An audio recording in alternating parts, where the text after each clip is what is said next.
Today, I'm going to show you how to turn on pace speed on the Strava app.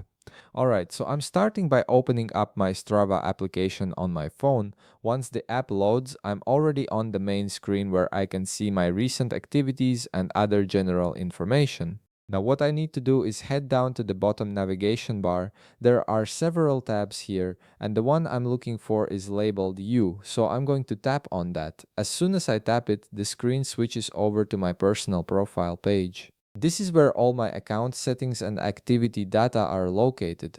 From here, I need to get into the settings menu to make the change I want, so I'm looking up at the upper right corner of the screen. Right there, I can see a gear icon, which is the universal symbol for settings. I'm going to tap on that gear icon now. Once I tap it, the settings menu opens up and I can see a whole list of different options and categories that let me control how Strava works. Now I need to navigate to the right section. I'm scrolling down a bit until I find the section called Preferences. This is where a lot of the app's customization options live, so it's an important area to know about. Once I spot Preferences, I'm tapping on it to open that section. Inside Preferences, there are a few different options to choose from. The one I need right now is Privacy Controls. This is where I can manage what information is visible or hidden in my activities. So I'm tapping on Privacy Controls to continue.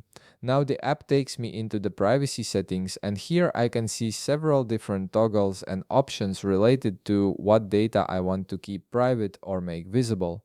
What I'm looking for specifically is an option called Hidden Details, so I'm tapping on that.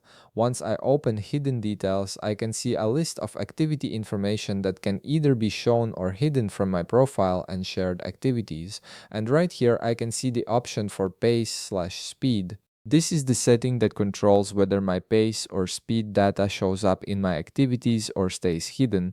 Right now, it might be turned off, which is why it's not displaying. So what I need to do is tap the toggle button right beside pace/speed to turn it on. As soon as I tap that toggle, it switches on, and now my pace and speed information will be visible in my activities going forward. And that's it. I've successfully turned on pace speed on the Strava app. The setting is now active, and my activity details will include that information from now on. If you found this video helpful, please leave a like, subscribe, and see you in the next video.